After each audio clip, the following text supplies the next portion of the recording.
Hi there, listener, and welcome to episode 191 of the Ski Podcast.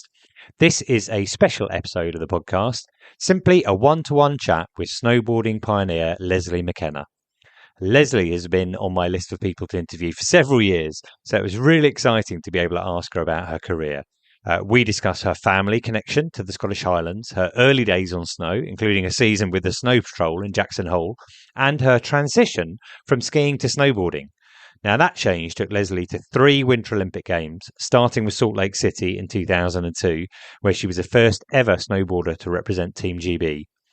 We discussed what it was like when her cousin, Alain Baxter, became the first Brit to win a snowsports Olympic medal and then have it taken away, and more positively, her feelings when Jenny Jones finally won that elusive medal for Britain. Lesley was one of the coaches that led the GB Park and Pipe team through 2 hugely successful cycles of Sochi 2014 and PyeongChang 2018. She explains her coaching philosophy and her current role with Team GB. Finally, we talk about the values behind her wandering workshops, which she runs in the Cairngorms, and look forward to her new film, Thrawn, which will premiere at the Kendal Film Festival. It was such a pleasure to talk with Lesley. She has had a huge influence on the development of snowboarding in the UK, yet many people don't even know her name.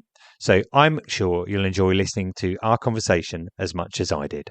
I'm delighted to welcome Lesley Mckenna to the Ski Podcast. She is a groundbreaking snowboarder in the UK scene, the first UK snowboarder to compete in the Winter Olympics and the first to win a World Cup halfpipe, and also coach of the most successful GB Park and Pipe team ever. And she's a filmmaker and a lot more than that, which we're going to discuss during the course of this little chat. But hi, Lesley, and welcome to the Ski Podcast. Yeah, good morning. Nice to be here. Thanks for having me. Oh, can I just ask, where are you today? I am in Aviemore in the Highlands of Scotland. Okay. Any snow on the mountains? There is actually. It's been snowing the last few days, just to about halfway down the halfway point, due to snow all day today. So, yeah, who knows? Right. Okay. That's good. When you say to halfway down, what kind of altitude would that be then? Oh, maybe about 800 meters. Okay. It's been hard to see the mountains the last few days, so I'm not entirely sure how far down, but certainly the snow is not all the way to the car park. It's sitting above the car park. Yeah, we'll see if it's been enough to get a little slide on, potentially. I'm going to go check it out tomorrow, I think. Oh God, how exciting that is. I love that. You know, during lockdown, we talked a lot about, skiing and snowboarding in the UK, but to actually live by the slopes is where you need to be able to get, or live by the mountains to be able to get the most out of it. And I guess, you're living in Aviemore now. I thought what would be good would be just to have a chat about your career and move on to what you're doing now. But I thought it'd be really interesting to kind of start off. I mean, your family are from that area, right? My mum and dad moved here in their 20s. They're not from, their parents weren't born up in the Highlands. My dad's from Glasgow originally. My mum's from Dundee. So I was born in Inverness. Yeah, we're not quite locals in the grand scheme of things. Like, there's families whose ancestors have been here for hundreds of years who still live here. But they are both ski instructors, right? And they both ski instructed at different points. So my mum was actually a PE teacher. My dad was originally a chimney sweep and window cleaner in Glasgow, but he had a great mentor, and his boss actually took him climbing. So he was originally a climber and climbed in Glencoe and learned to ski through climbing, and then moved up here, ran the ski patrol first of all, and then became a basic trainer eventually, before he eventually moved into land management and was the head ranger of Rothiemurchus Estate. So he's got a really interesting life path, and my mum went back to teaching PE eventually. Right. I mean, there are probably not many people who can say they had that career path where they moved on from being a chimney sweep to a ski instructor. There you go, right? The link to snow goes back further than that, though, because your grandfather did a lot of skiing. He's one of the original kind of pioneers, maybe before there were even lifts. Yeah. So my granddad, who grew up in Dundee, he was an engineer for Timex, and through his work he ended up in Canada, So Timex had a big factory in Canada, and my granddad ended up working over there. And when he came back from Canada, he brought skis back with him.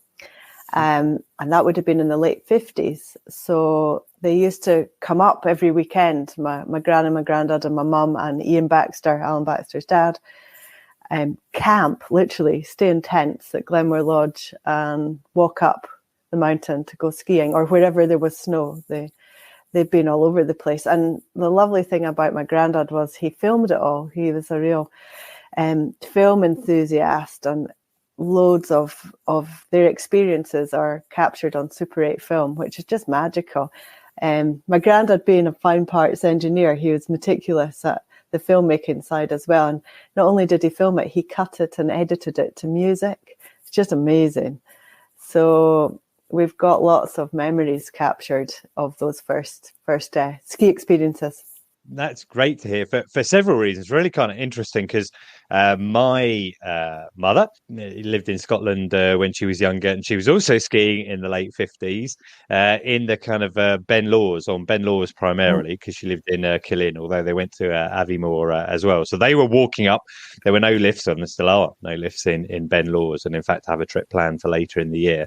Hopefully the snow will stay there to be able to go and kind of explore that and go down memory lane a little bit. I'm interested in a couple of things you mentioned there. Firstly, you said that your grandfather created all this cine footage, and not only did he do that, he edited it, which I can't imagine how difficult that would have been, back in the day. But was this easily accessible? Was it like something that was in a shoebox and you discovered it one day? So when we were growing up, he not only filmed skiing, he filmed everything, and he filmed a lot of our family gatherings, from Easter to Halloween to Christmas, and we'd have family film shows. So we've seen them all. We've seen those films a lot before. That's what we used to do as a family. We'd get out Grandad's cine films, and he'd put on film shows for the whole family. He used to show Warren Miller films as well back in the day, in the late 60s, early 70s, and all the different venues around the Spey Valley. So he was a real film enthusiast. So we knew the films were there, and got to learn about the projectors and the reels and how they all worked when we were kids. So that's been part of my life. Oh, well, that's very exciting. We're going to come on to that film a little bit later on. But something else that you mentioned there was you mentioned the Baxter family, because Alain Baxter and Noel Baxter both skied slalom for Team GB. They're your cousins, right? Yeah, they are indeed. So the force runs strong in your family as far as snow sports are concerned. I mean, that the passion that we have for snow sports definitely came originally from my gran and granddad, and obviously our parents all were really passionate snow sports enthusiasts. But if it weren't for the commitment of my grandparents driving up from Dundee to go skiing and to really make it all work, then yeah, I'm sure we wouldn't have had that passion. Well, you got that from a young age, and I think you did like a season in Jackson Hole. Was that your kind of first, experience of bigger resorts? Yeah, that's a kind of funny story. So, my dad, like I said, he grew up in Glasgow and then got into skiing through climbing. And when he set up the ski patrol, he employed quite a few of his climbing buddies to come and work on the ski patrol. And ski patrolling was a new thing. There weren't any ski patrollers, and my dad really wanted to make it as professional as it could be. And there's definitely a culture in climbing of looking after people. So he employed two guys. One's called David Agnew and one's called Callum Mackay, both exceptionally good climbers, both who moved to America.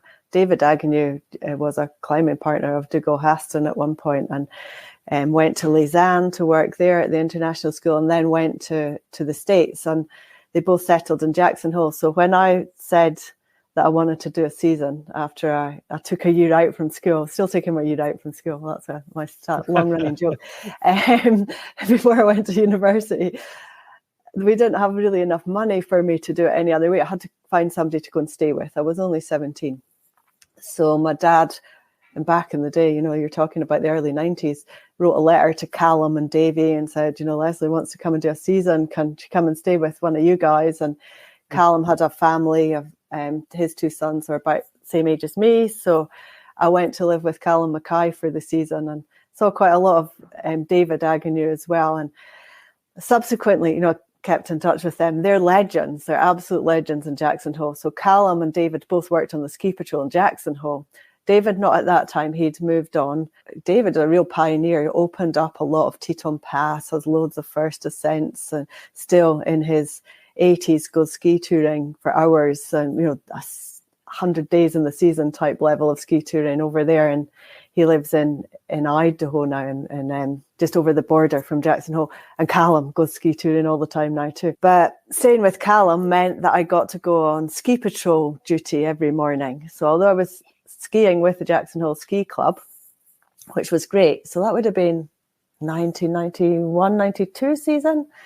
I got to go up in the cable car to, throw the bomb, or I wasn't throwing the charges. The ski patrol was throwing the charges into Corbett's Cool Bar, and I was mesmerised at the side. I think that, what an amazing experience. There's so many people who love to do that. I think people who go out skiing, you see, or people know what the ski patrol are doing, and you can hear it going on when there's been fresh snow and hear the blasting. But to be up there with them and kind of watching them, in that case, was it, literally a matter of like lighting a stick of dynamite and chucking it over the edge? Yeah. So, the world of ski patrolling these days is so technical, and their standards and their knowledge of risk and how to manage risk is just, I'd probably say, second to none. And avalanche forecasting and ski patrolling is so advanced. Going back to the early 90s, I think they were still learning a lot. So sometimes, yes, it literally was tying charges together and lobbing it over the side. Obviously, I was kept well out of the way.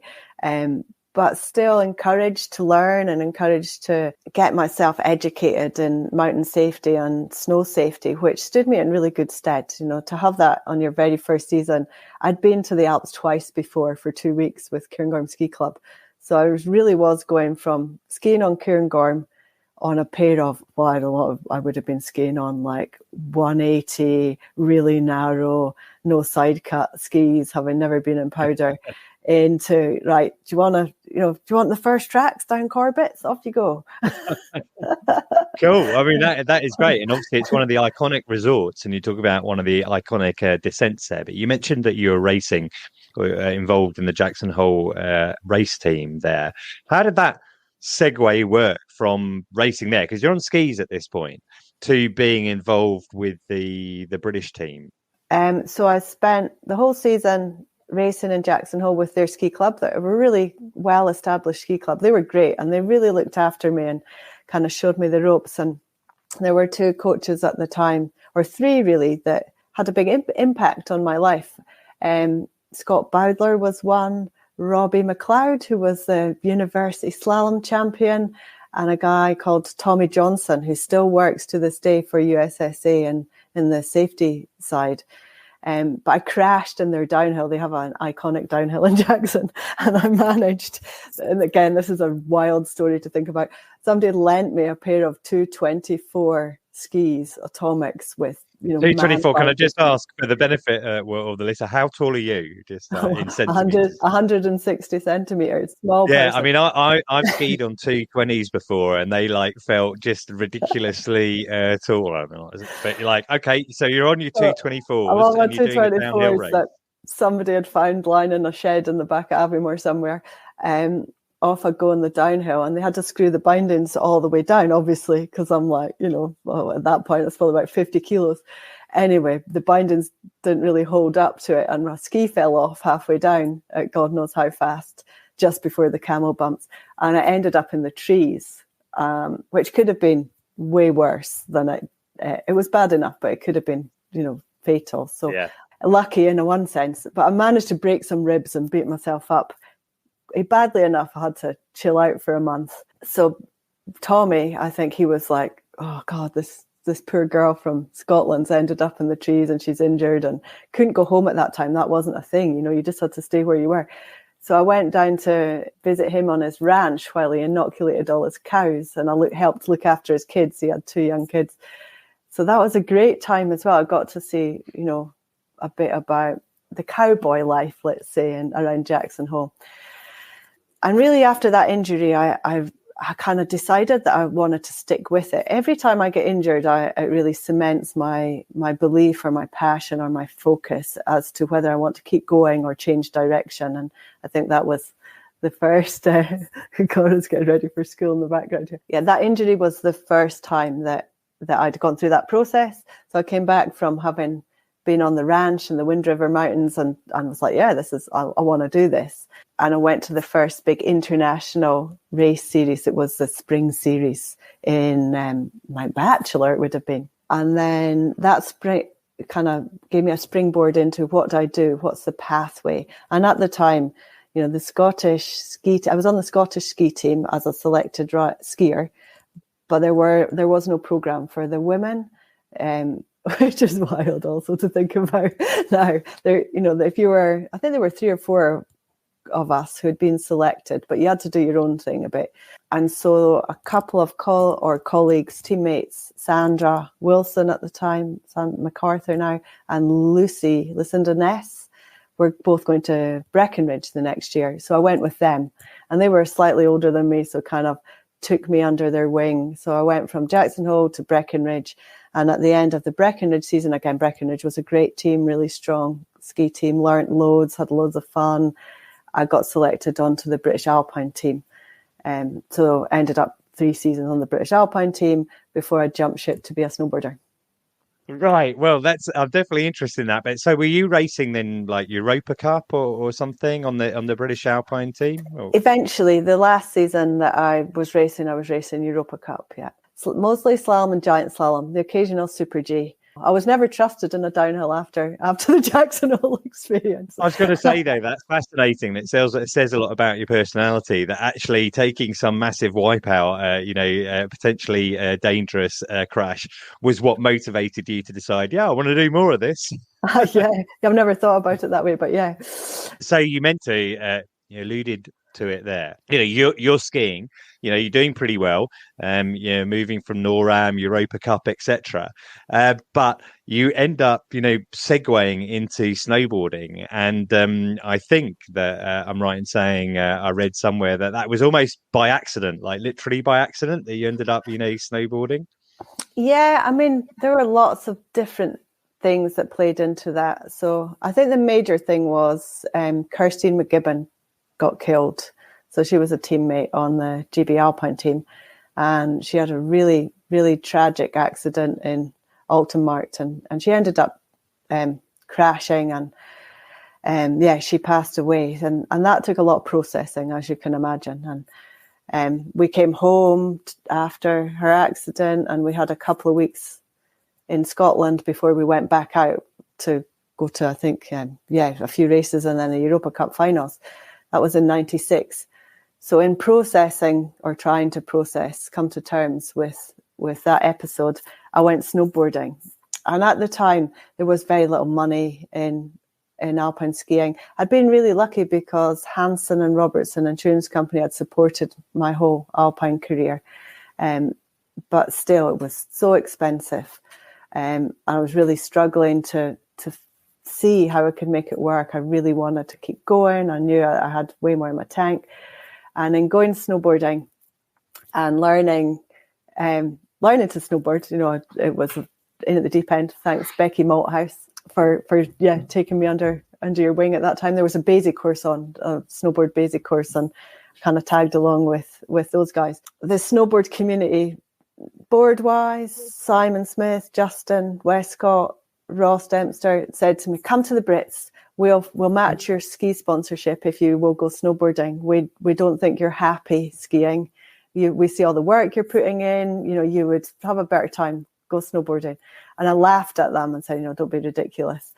And then they phoned me up a few weeks later and said, come to the Brits. We've got you some gear if you'll jump ship from Burton. That's kind of unheard of. Not a bad introduction, is it? Say, come and be a snowboarder, and Burton will kit you out. Yeah, and I'm playing it down. I loved snowboarding. I'd kind of fallen in love with it by that point, anyway. And then at the British Ski Champs and Teen, we had a dual slalom. It was one of the first dual slalom events, and somebody crashed into me in the finish area. The finish area wasn't very big, not big enough, obviously. And I think it was James Ormond. He took me out, and not his fault at all. And ended up, I had this massive big hematoma on my shin, and I ironically couldn't wear my ski boots, but could wear my soft snowboard boots. And the snowboarding champs were on down the valley in Meribel, so I hitched a lift over to Meribel and didn't look back. Right. I mean, it's so interesting that you mentioned Meribel, because I can tell you that I was actually it was in Monterey, wasn't it? Meribel Monterey was where everyone was. Yeah. I was the Crystal Ski resort manager in Monterey that particular year, when I think Crystal hosting, they were the tour operator for the Brits, and we'd had this big warning about, all these snowboarders are going to be coming, don't let them have their apartments until they've paid their deposits. And it amuses me now, because it's so redolent of that period where there was this huge gulf between snowboarders and skiers. These days it just seems so strange to think back about it then. But I wondered how it was for you coming into that snowboarding community from skiing. I know you said all these people said, "Oh yeah, you've got to swap over," but you did well at those first Brits, and I think you won one of the races there. Did you feel any antipathy to the skier coming into this community? 100% not. So, grew up in Aviemore, and we're just one big community, and especially on the snow side. And there were, so many people both skied and snowboarded. And, I think that was a real big, obviously it was a thing in America. There were resorts that banned snowboarders or never allowed them to go snowboarding, and there still is. In the Highlands of Scotland, if you were into skiing or snowboarding and trying to make a living from it, you were part of the community. So I never really felt that. I was so encouraged. I was more encouraged by the snowboarders at that time than I was by the ski community.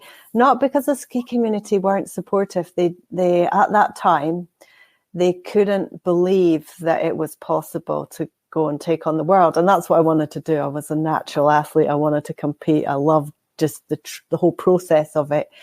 And to hang out with a group of people who had a different attitude and said yes to everything, and come on, let's give it a shot, and we'll help you, was so refreshing. So refreshing to hear, you don't, something other than, you don't have enough money, you don't have enough of this, you'll never make it, it's too difficult.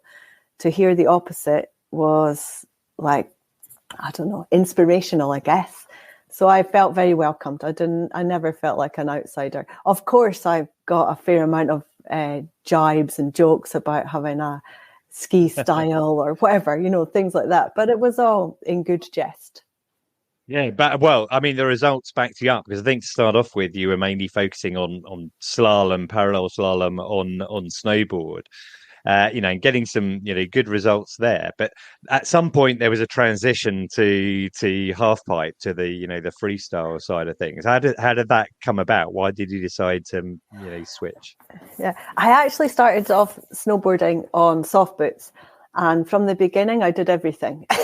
I must have had a lot of energy. I obviously could do the racing bit because I knew how to race. So going fast and reading a line and, inspecting a course and being able to do all the things that you need to do to be a good racer, I knew all of that already. I just had to learn how to control my snowboard, which definitely took a while. Had a lot of big crashes. Whereas the freestyle side of snowboarding was completely new and different. And I probably liked that more from the start, the expression, the kind of way you could do it your own way. I just needed to learn more about it and spend more time doing it. So even in Meribel, I did do the half pipe. And then I continued to race, because 96 was 2 years before Nagano. So if I wanted to go into the Olympics, which was just part of the journey, I dived in there 2 feet. I just wanted to train and learn how to snowboard and do the whole thing. So the Olympics was just part of that journey. It wasn't the reason to do it. I went straight into World Cup level and racing a snowboard. And I managed to hold my own after 6 months on a snowboard. I got a couple of top 20 results when I managed to get down the course. And I think the scariest thing I've ever done was a Super G World Cup in Whistler on the men's downhill track. And I think I ended up 15th or on the top 15 in that race because I was so terrified. I just had to hang on and make it to the end. You weren't doing those kind of races in soft boots, were you? No. I was on proper alpine race equipment. And as part of a Burton national program, I got to go and do a few camps with the Burton race team, which was hugely beneficial. I got some really great coaching tips, and through those camps I met some other racers, some athletes, and I ended up joining a French professional team. It was ISF snowboarding, and that was running alongside the FIS snowboarding at that time, and I trained with the French ISF team. Francois Bonneau, he was an amazing coach, one of the best coaches I've ever had, totally up for it. You know, it's like, okay, this is wild, you clearly can't turn your snowboard properly, but let's try and go to the Olympics. Look, you know, we'll give it a crack. The team were great. Some really good friends on that team. And I missed out by one spot to going to Nagano. So the BOA don't give handback spots. So I could have gone on a handback spot, but that wasn't possible. And the French had taken me under their wing to such a level that they petitioned the BOA on my behalf. I think they just thought it was so ridiculous that this person from the Highlands of Scotland had. That's the old alliance. The old alliance, you know, yeah, coming exactly to the fore there, right? So you just missed out on Nagano, which is 1998, but you know you did go to 3 Winter Olympics. You know, starting with Salt Lake in 2002, and then going on to Turin and Vancouver as well. And, you know, I'm sure those were, amazing experiences. And just to, kind of underline it, in terms of the World Cup as well, a couple of wins in the half pipe. You're the first UK snowboarder to win a World Cup half pipe, and podiums as well. But the Olympic results never really kind of matched the World Cup results. Did that affect the funding that you were getting at all?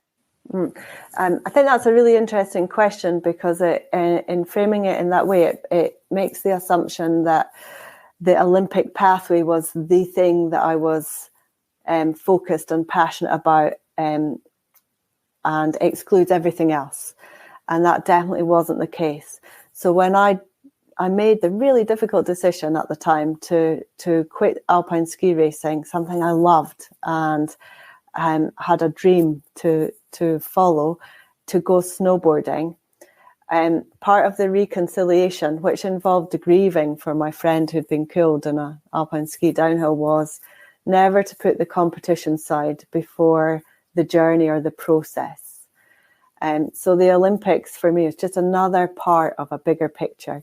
And the passion and the drive came from learning about myself, learning about my community, trying to get out the goods from sport, if you like, and that I'll talk about that maybe a bit later in relation to my work now, that are far more valuable to me personally than a medal or a badge or a uniform or, to say I've been to an event. Not to say that the Olympics was never something I really tried hard at. If anything, the Olympics never worked for me because I tried too hard. I was prepared to put everything on the line. And I come from an era of snowboarding where I probably didn't have enough high-level training facilities or opportunities to really nail down the most difficult tricks that I did. And by the time I certainly Turin and really Vancouver, I was a very old athlete. By Vancouver, I was in my early 30s. So I was carrying a lot of injuries. Turin, I'd broke my ankle 9 months before the Olympics really badly. I'd only been back on my snowboard for a few weeks before the Olympics. So I was up against it injury-wise. So to then try and throw down my most difficult runs was a big risk, but it's a choice I made. I chose to try and do the most difficult run because it was the Olympics, and what else are you going to do? It's go big or go home. Unfortunately, going home was every case in the Olympics. Before Salt Lake, I'd ripped my shoulder ligaments 3 weeks, no, a month, maybe a month before the Olympics again, and was really lucky to be able to compete in Salt Lake. Had to do lots of really intensive rehab, and it was just on the limit. So again, I hadn't been riding for the month in the run up to Salt Lake, and I put everything on the line, and it didn't work. But, you know, do I have any regrets? No, that's just me. That's how I like to roll. Yeah, well, you'll probably like this comparison, but, you know, a couple of podcasts ago, I interviewed Bode Miller, and we had a similar conversation, you know, in that respect, because that's how he liked to roll. You know, he wanted to get the enjoyment out of skiing. For him, that's what it was all about. It wasn't necessarily, you know, obviously had a very successful career. But if I recall correctly, I think it was at Turin. He went for it, though it didn't come away with what America was expecting. But for him, it was about the enjoyment of the competition and doing it for his own pleasure. And it sounds very similar there. I wondered if I could actually just ask you another question. It's not really about you, if you don't mind. That obviously your cousin, Alain Baxter, you know, you were there in Salt Lake when he, you know, won his bronze medal. And that, you know, we're lucky enough that later on, you know, we move on within GB Snowsports that there are medals won on snow, but that would have been a groundbreaking medal. And I'm guessing you were kind of there at the, you know, at the time. I wondered if you could give any insight into how wonderful it must have felt to start off with, and then what happened after that. Yeah, I mean, it still gives me tingles up and down my spine. And for me, you know, Alain will always be the winner of that bronze medal. Interesting that, you know, Bode was in that race, and he came out of that race, which was one of the, you know, played into Alain winning the bronze. Not to say that Bode would have beat Alain, but, you know, I remember that was a key moment in the run up to the final result, if you like. Me and Alain are 6 months apart in age. We're more like brother and sister, certainly were when we were growing up. We did everything together, and you know, from camping trips with my gran and granddad to our first years on the Cairngorms ski club together, and sharing a happy head helmet because we only had one between us. So we could bash the gates when we were first allowed to bash gates. All of those formative experiences, went to the same high school. So to be there when he won that bronze medal, knowing what he'd gone through to get there, you know, from his first season driving about in a beat up old car that could barely, you know, go from A to B, never mind travel around the Alps. It's just such a huge achievement. Obviously, you know, afterwards, the celebration afterwards was Noel was there as well. So there were 3 of us. It was a real close-knit thing. There were 8 people from Aviemore standing in the crowd. And the 4 of the lads who'd gone to watch Alain were wearing kilts and, you know, ginger wigs with tartan bonnets, you know, those comedy Jimmy hats you get. So it went from the sublime to the ridiculous. It got very, very funny. And they were all interviewed on every American TV show, as you can imagine. And Peter Cornfoot, who's a bit of a legend, just spun all these ridiculous stories, winding up the Americans of what it means to be Scottish, added to the amusement and the hilarity and the absurdity of the whole experience. One of my key memories is, I don't know, what, early hours of the morning, and I'm sitting on the couch in the apartment that they'd rented with Alain on one side and Noel on the other. And you know, we're just looking at that medal, and, you know, just a really poignant moment. Yeah. Maybe it's best that we leave it there. I prefer that positive side of things. Listen, I'll put a link into the show notes. If you don't know what happened next, you can find out. But, you know, one of the things I remember about Alain, I met him, you know, a couple of times, is that, you know, if funding was always an issue with him. I mean, you talk about the vehicle he had. I remember, or I seem to recall, that he spent one summer, you know, hammering in fence posts in the Highlands in Scotland, because that's what he needed to do to earn money, you know, to get through to the next season. For you, after, you know, Vancouver, then you moved into the coaching side of things. And I think, you know, funding became a different kind of issue in that, you know, the GB Snowsports was better supported through the 2014 and 2018 cycles. And I wondered how your role came about on the coaching side of things. How did you get brought into that? So I've always been coaching. I coached alpine skiing when I jumped ship from alpine to snowboard, actually, for British Ski Academy. Thanks, Malcolm Erskine. So I coached from a young age and coached the local ski club when I was growing up here a bit, when I wasn't training myself. So it was a natural progression. I actually worked for Roxy as the snow team manager and coach. So I was a manager coach, and I set up the Roxy Futures program. And a lot of the really successful young Roxy snowboarders came through that future team program. I started to work more with the senior Roxy athletes by 2009, 2010. So when I went to Vancouver, I was actually coach athlete manager, which is a very, very privileged position to be in. And I was doing a master's degree in performance coaching at Stirling University. So I got to study from the inside out, standing in the start gate of Vancouver, which I took that knowledge and perspective into the work with GB Park and Pipe team. So if I hadn't have had those experiences, I don't think we would have hit the ground running with GB Park and Pipe. So when slopestyle and big air slopestyle went in as an Olympic event first, 2012, UK Sport funded the Park and Pipe program to be set up. Paddy Mortimer, who was the performance director at the time, he got a group together. Pat Sharples, myself, Hamish McKnight. Pat and Hamish were working, Hamish in snowboarding, Pat in skiing. I was working as a snowboard coach and manager for Roxy. And we just naturally found our strengths. And I ended up more in the managerial position. Just that's the way it ended up. So we worked very closely as a three, and we set up GB Park and Pipe team. And we were very explicit about taking a values-based approach to setting up the team and really promoting the learning environment, promoting the buy-in, working with the comms side to promote stories of progress through the process. You know, that whole the elements that Bode Miller speaks to.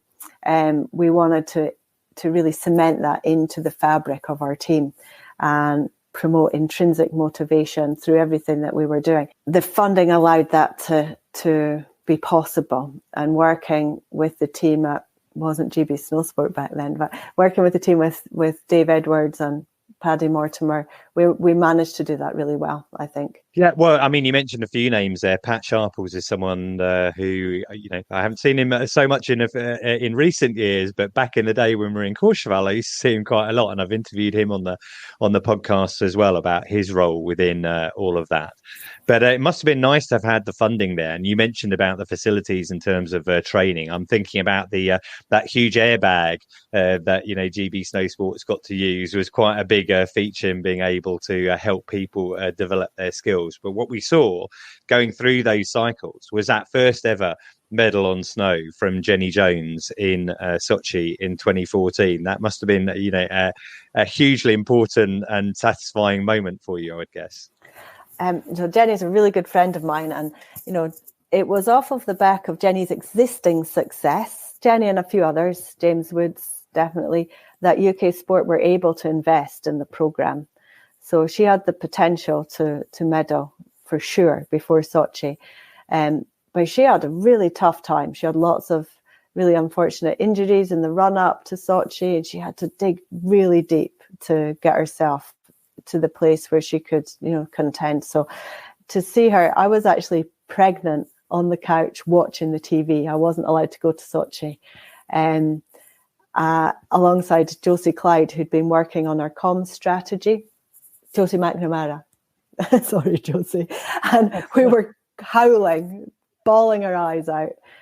Josie is my partner in crime for Chunky Knit Productions, and somebody who I grew up with on the Cairngorms Ski Club, knows Jenny very well as well. So it was like her sister winning an Olympic medal. And it was one of the most, probably as emotional as watching Alain win. It was a very moving moment.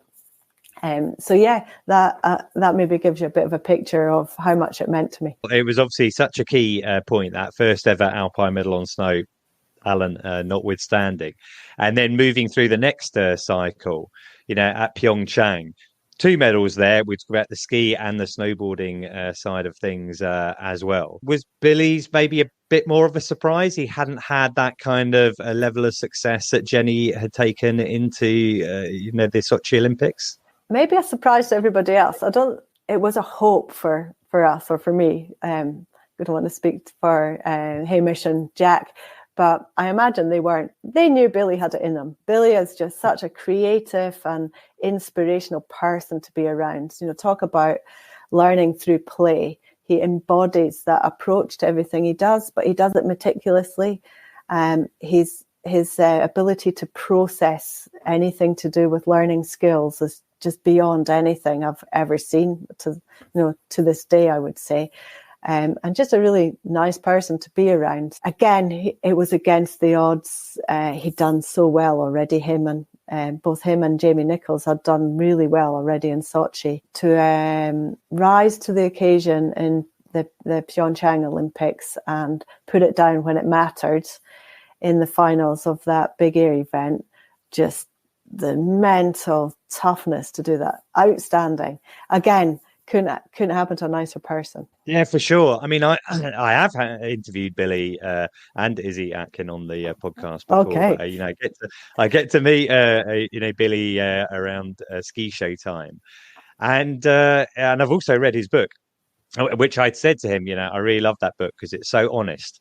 You get a lot of kind of biographies that tend to be, how wonderful I was. But he just is very honest about what you might say, his flaws and the things he's done wrong. He's a very lovely man, and I enjoy talking to him. So incredibly successful times there. And I know you're still involved with, the GB snow sports team now. I think it's a slightly different role now. Is that right? Yeah, so now I'm not working directly with the Park and Pipe team. I'm on the snowboard committee at GB Snowsport level, and I represent GB at FIS level on the Park and Pipe subcommittee. Recently, we've been doing a lot of work on the handover of the World Snowboards Points List from the WSF to FIS, which is a real key thing within the snowboard competition space. So I'm still involved in the background, trying to use my experience to make a positive difference, I guess. A lot of what you're doing now, as well as being involved with that, has to do with, I guess, it's your business that you run up in Aviemore called Wandering Workshops, where, well, actually, I was reading an article somewhere or other, and I wondered if it was a kind of response to lockdown and people maybe appreciating nature more during lockdown than they had previously. Was that an influence in starting up Wandering Workshops? I think it certainly played into it. What it did is just, I guess, aligned everybody else to a view that I already had. So I've always had a deep connection with the natural environment, and since I was really young, and one of my passions is just to get on my bike or put my running shoes on and get out into the hills.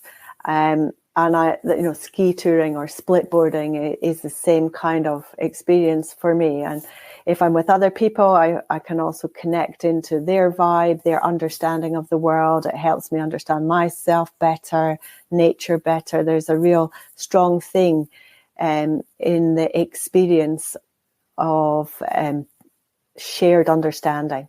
So Wandering Workshops is about building shared understanding, connection to self, others, nature, and doing that through narrative.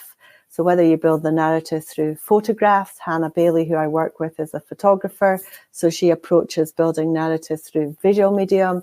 I approach building narrative through self-understanding, experiences and words, and we work together to weave a story of the experience that everybody can relate to and find meaning in, both externally and internally. So it's quite I guess, philosophical endeavor as well. But that process of learning through doing, learning through sport, learning about yourself, how you work physically, mentally, emotionally, through your body and its senses and your relationship with others and the environment is something I took throughout my whole career. That's the thing that keeps me going.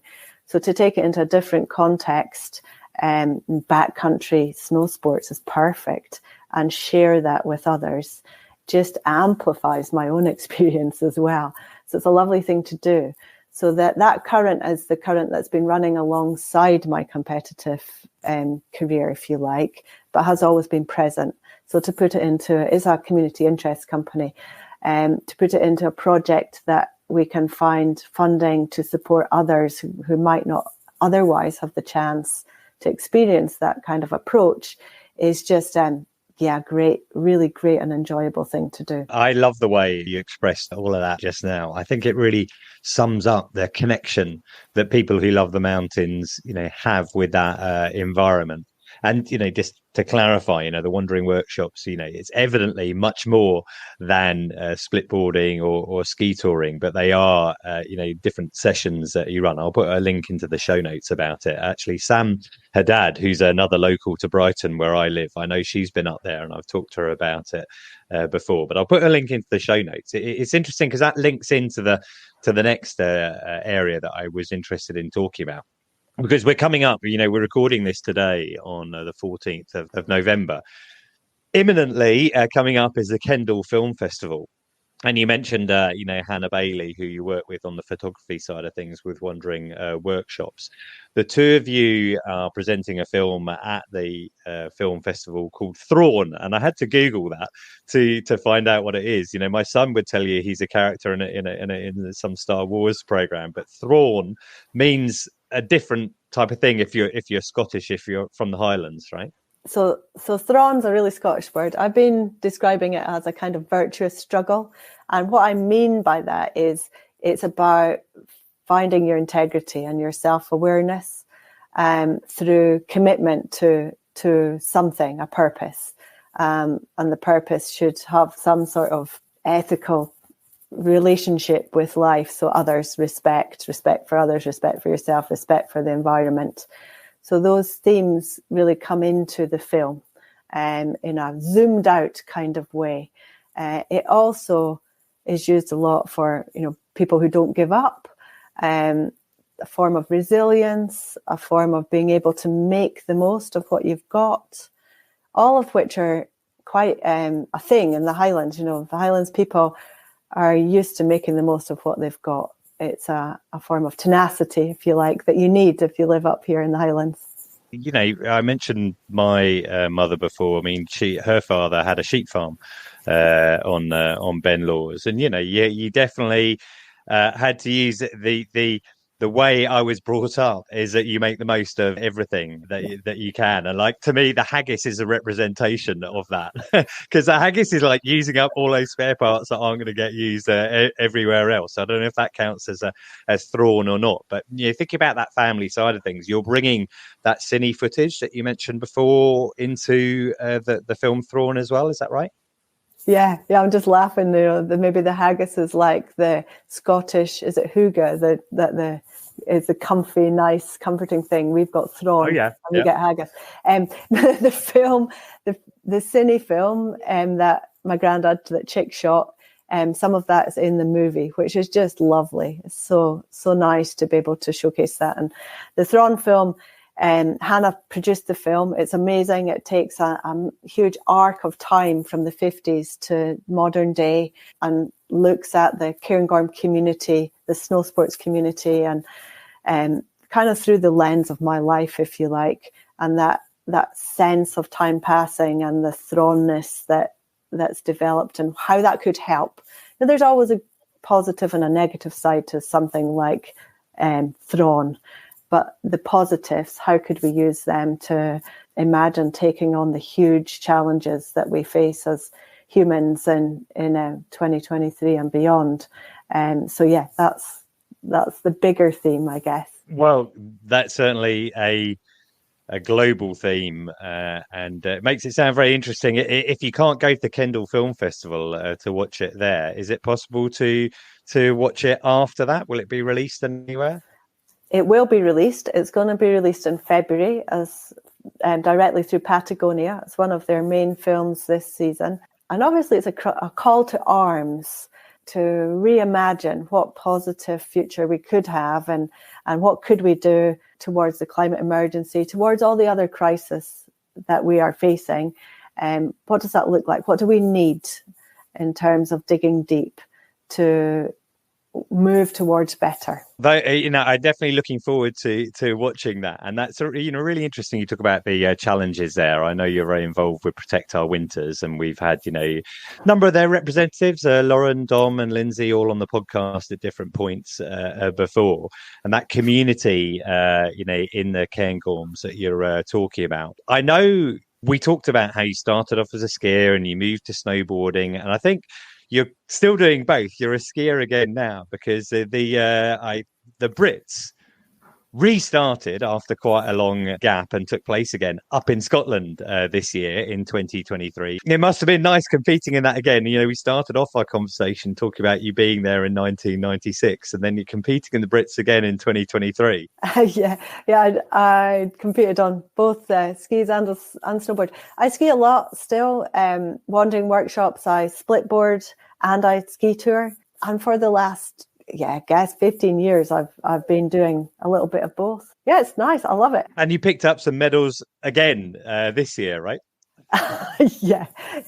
In the bank slalom, so fun. I did. I think Kirsty beat me though. I'll have to try and chase Kirsty down next year if I do it again. Right, you mentioned Kirsty, who I've also been lucky enough to interview on the podcast. You described her as a once-in-a-generation talent. Obviously, she's kind of local to you, but it must be very exciting seeing her moving up through the ranks. Oh, it's just unbelievably exciting. There's, between Kirsty and Mia, and there are some other young athletes coming up behind them as well. Emily Rothney on a snowboard is definitely of note. It's great. I can't explain how excited I am to see what these young women go on to do and to achieve. It's brilliant. Hopefully they're conscious that your role in the development of snowboarding, as far as GB Snowsports is concerned, but also women in snowboarding as well. And we didn't even cover it, but you mentioned Chunky Knit Productions. I remember the movie Dropstitch when it first came out. I can't remember what the year was now, but all female snowboarder movie. Was groundbreaking. At the time. So I've really enjoyed talking with you, Lesley, and I think we could go on for much longer. But I just want to finish it off by giving you some congratulations, because I think fairly recently you're awarded Sports Scotland Coach Developer of the Year. It doesn't surprise me to hear that, because what you're talking about there is you've taken a very methodical and intellectual approach to how you've developed your career and developed other people's career over all of this time that we've covered. So wish you all the best with the Wandering Workshops and the movie and all the other negotiations and involvement with GB Snowsport as well. Thanks very much, Lesley.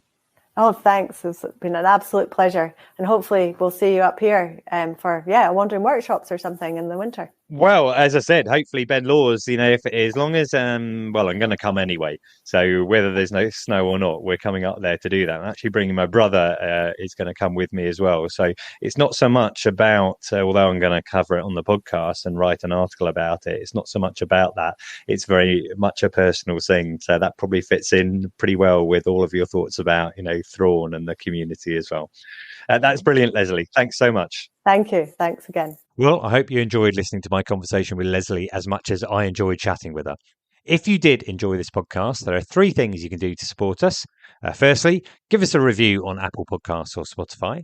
Secondly, subscribe so you never miss an episode. And thirdly, book your ski hire with InSport Rent using the code SKIPODCAST, or just take the link in the show notes. It's a guaranteed way to save money when you book your ski hire. There are now 191 episodes of the Ski Podcast to catch up with, and quite astonishingly, all 190 of our previous episodes were listened to in the last week. Now, that is quite amazing. But we have so much great content, it makes sense. So just go to theskipodcast.com and have a look around. We've covered so many different topics. You'll definitely find something of interest to you. You can follow me at Skipedia and the podcast at the Ski Podcast. But for now, I'd like to thank Intersport for sponsoring the show and thank Lesley for her time. Finally, listener, thank you for joining us. And until next time, goodbye.